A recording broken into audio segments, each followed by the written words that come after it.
Senhoras e senhores, sejam muito bem-vindos a mais um programa da Escola Milaré, que todos sabem é feito para aqueles que gostam de direito ambiental. A gente traz assuntos aqui de cunho técnico e jurídico, sempre para fomentar o debate. Hoje nós vamos receber ele que manja tudo de restauração florestal, é engenheiro agrônomo, especialista em gestão ambiental e consultor da casa aqui do Milaré Advogados, o André Mota Wettiger. André, seja bem-vindo. Obrigado pela presença. Obrigado, bom dia a todos. É um prazer estar aqui, podendo colaborar aí com o conhecimento de todos. Muito bom, André. Vamos falar de restauração florestal, né? Um assunto que vem à tona nesse período de final e início de ano, principalmente em razão das chuvas. Mas antes de falar de restauração, eu queria um relato histórico seu, porque eu sei que você vivenciou ali, presenciou aquele evento de chuvas, né, no litoral norte de São Paulo, no início do ano passado. Foi um evento muito impactante. E você que estava ali próximo, conta pra gente, o que você viu ali? Doutor, assim, eu moro aqui na região de trabalho, né, a nível nacional, mas eu moro aqui no litoral há 20 anos, frequento há muitos anos, e a gente nunca teve um relato de uma chuva. Alguns lugares mediram 600 milímetros, né, mas como não mediram aqui no local específico da Costa Sul, eu acredito que passou de 1.000 milímetros.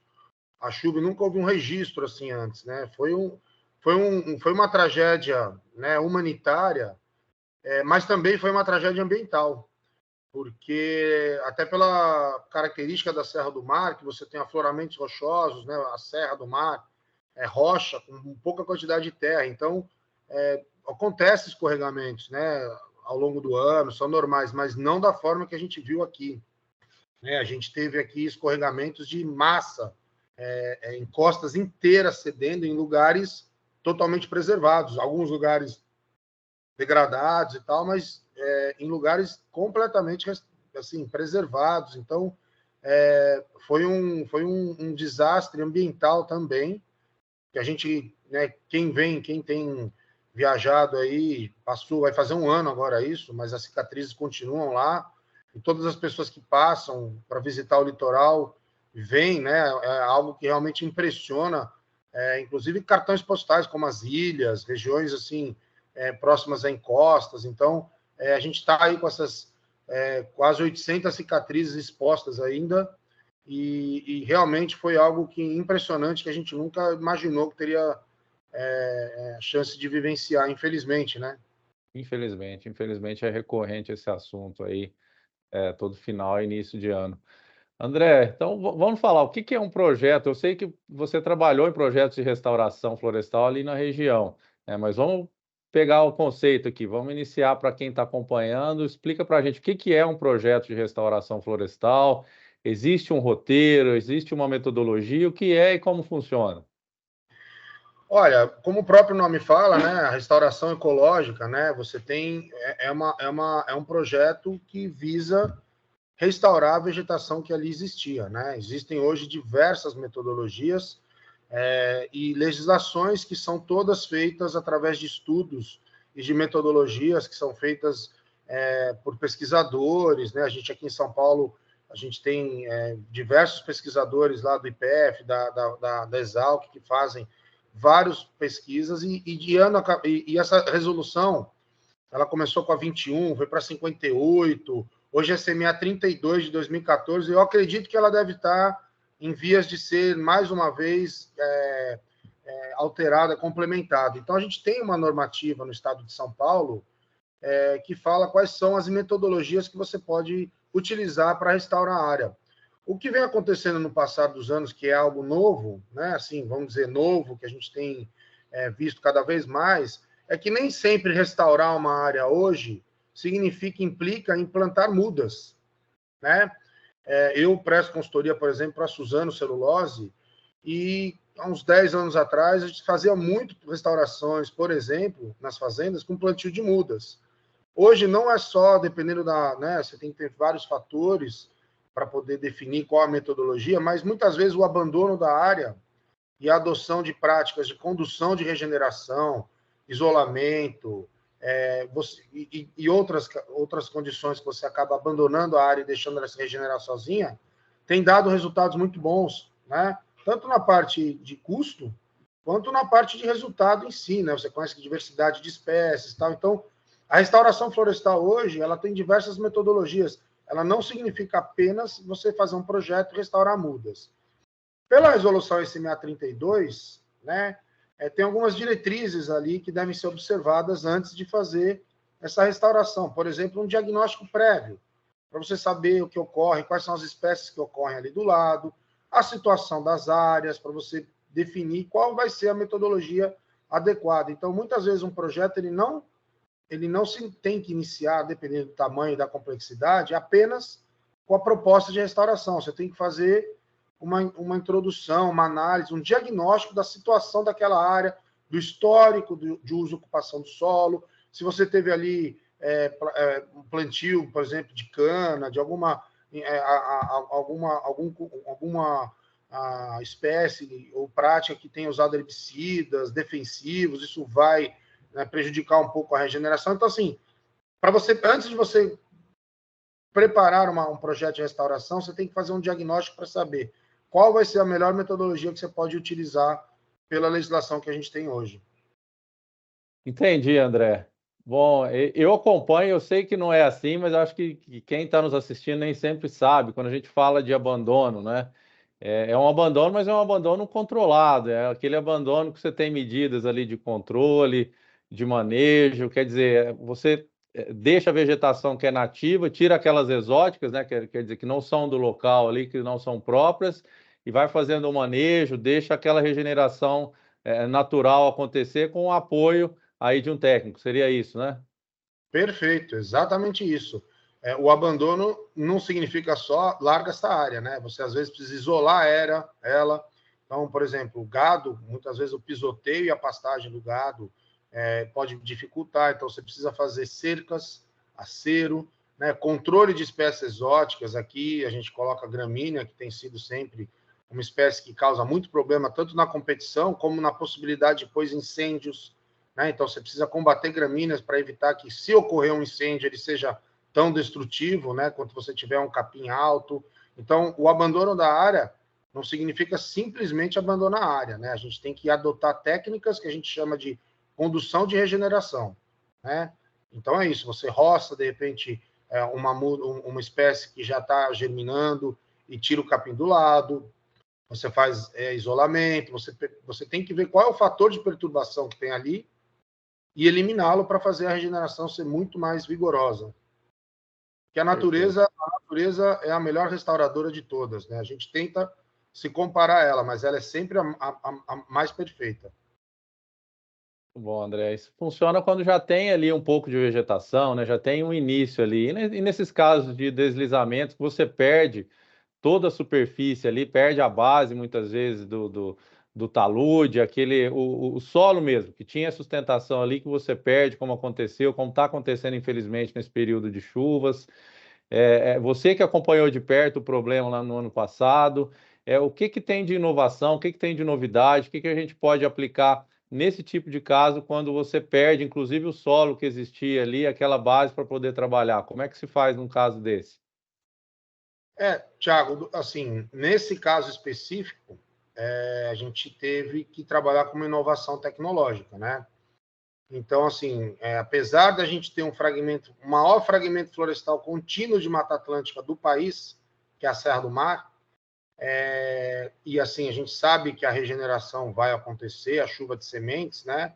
Por outro lado, a gente teve perda de solo, a gente tem a possibilidade de espécies como samambaia de barranco, uma espécie que acaba dominando essas áreas agredidas e que impedem a regeneração natural. Então, nesse caso, antes da gente começar a pensar numa restauração, a gente teve que buscar um passado aí, e a gente foi atrás de um projeto muito pouco mencionado hoje, infelizmente, mas que deveria, sabe, ser toda vez enaltecido. Foi aquele projeto na década de 80 que a CETESB fez.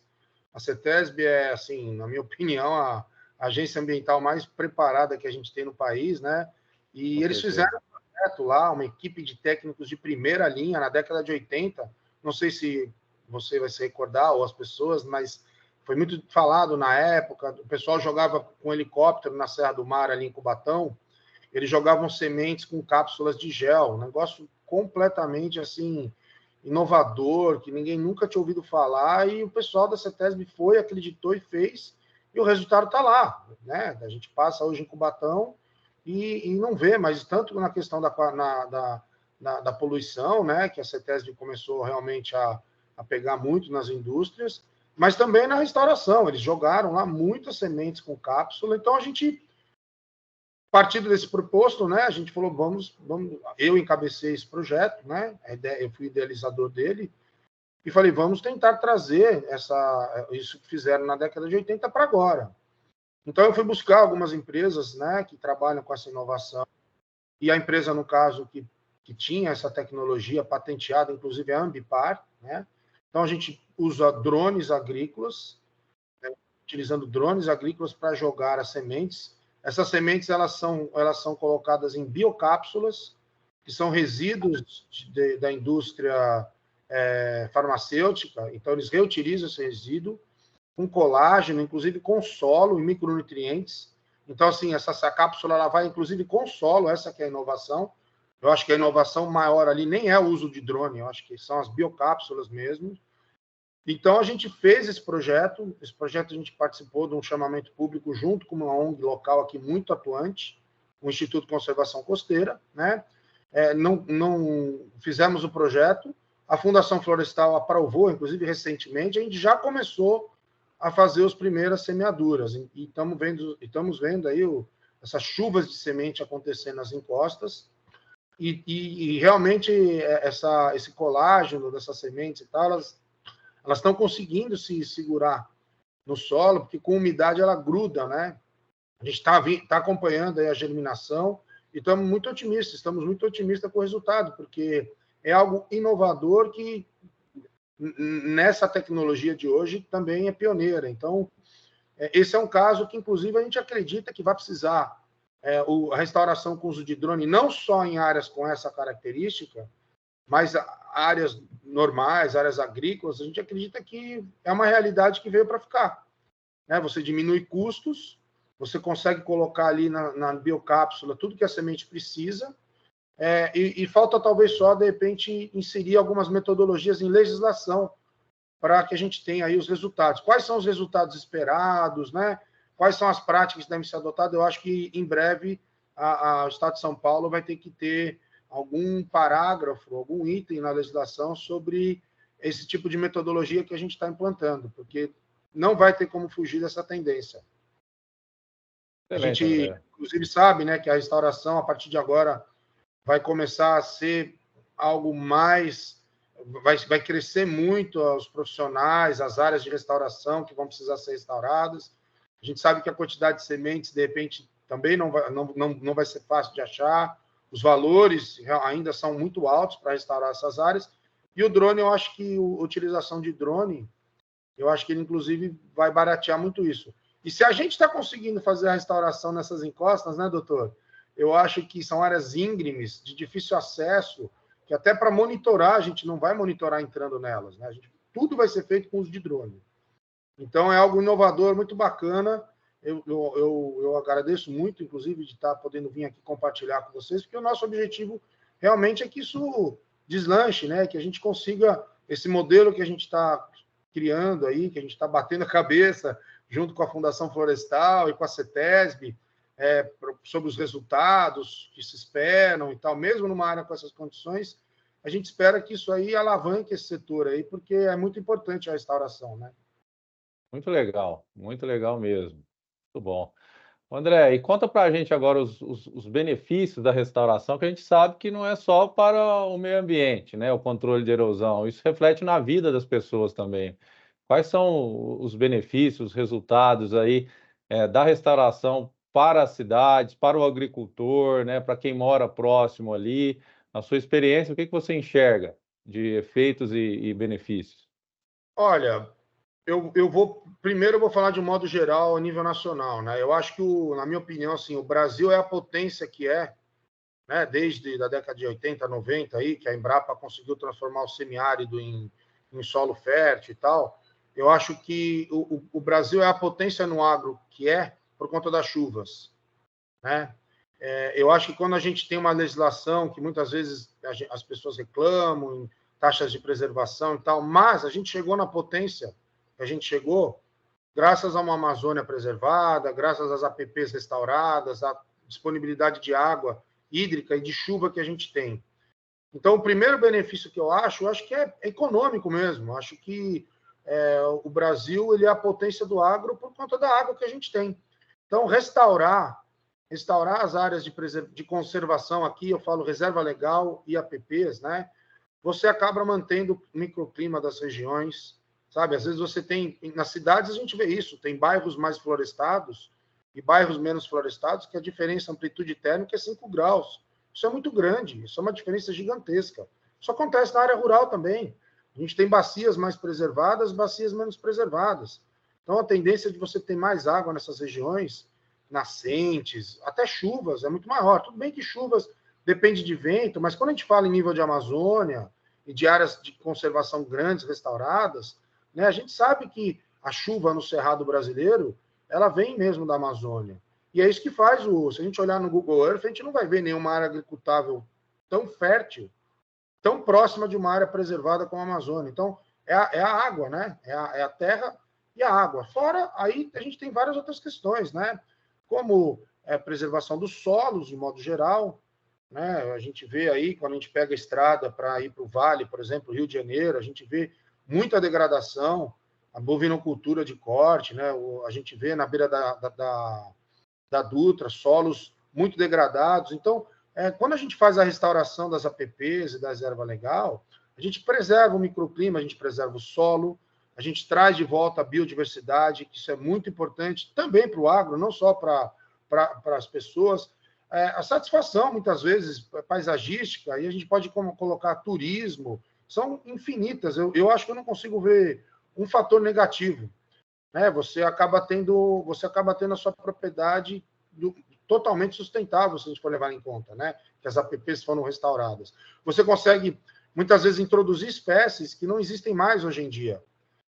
Tem um estudo da FAPESP, que a região do Vale parece que teve, nos últimos 10 anos, 20% de restauração de Mata Atlântica por conta das indústrias de celulose, que tem ali os seus selos de qualidade, a obrigação de fazer a restauração. Então, a gente está vendo animais que estavam ameaçados de extinção voltarem, né? Espécies como o palmito jussara, que muitas vezes a gente vê uma mata toda verde e acha que ela está, né? Olha, uma área preservada, primária, mas não, ela não tem o palmito, que é a espécie-chave na alimentação de muitas espécies. Então, as pessoas acabam fazendo restauração, as pessoas às vezes acabam fazendo só um enriquecimento com essa espécie, que é chave. Então, é um benefício que envolve todas as pessoas, envolve a biota de modo geral. Eu acho que a gente, no estado de São Paulo, inclusive, a gente tem os melhores, na minha opinião, os melhores pesquisadores do país, que desenvolvem uma série de pesquisas. A gente está muito avançado na restauração, e muitos profissionais no país aí que trabalham com restauração. Então, eu acho que a importância de estar fazendo a restauração, ela vai para todos os setores, econômicos, ambientais, paisagístico, turístico, para o agro, principalmente. André, conta para a gente aí, além desses benefícios que você já mencionou, tem perspectiva de geração de crédito de carbono, que é um assunto que está em alta aí. Qual que é a relação entre os projetos de restauração e o mercado aí de créditos de carbono? Sem dúvida, eu acabei realmente não mencionando essa importante consideração. Um dos benefícios hoje também é esse, econômico, né? Do ponto de vista de você gerar crédito de carbono. Nesse caso específico desse projeto do Restaura Litoral Norte, não, porque são propriedades, não é uma propriedade apenas, são várias propriedades, tem área dentro do parque. Então, nesse projeto específico que a gente está fazendo, a gente não consegue ter algum benefício com crédito de carbono, mas a restauração a nível nacional, né, com certeza, você consegue hoje fazer restauração de grandes áreas e ainda se beneficiar com crédito de carbono. Já existem projetos enormes aí visando projetos que visam crédito de carbono fazendo a restauração. Perfeito, André. São muitos benefícios. Olha, Muito legal o bate-papo, as informações, a tua experiência, a inovação que você trouxe. Eu só tenho a te agradecer. Obrigado mesmo. Estamos à disposição, doutor. Sempre que precisar, pode contatar, que estaremos à disposição. Inclusive, apresentar os resultados aí futuramente. Pode contar conosco. Volte, por favor, para nos contar como é que ficou aí. Tá bom, muito André, obrigado. obrigado por ter vindo. Obrigado a você que nos acompanha. Se gostou do nosso programa de hoje, curta, compartilhe, você nos ajuda a divulgar esse trabalho. E em breve a gente volta com mais novidades aí. Obrigado a todos. Um abraço e até a próxima. Tchau, tchau. Um abraço.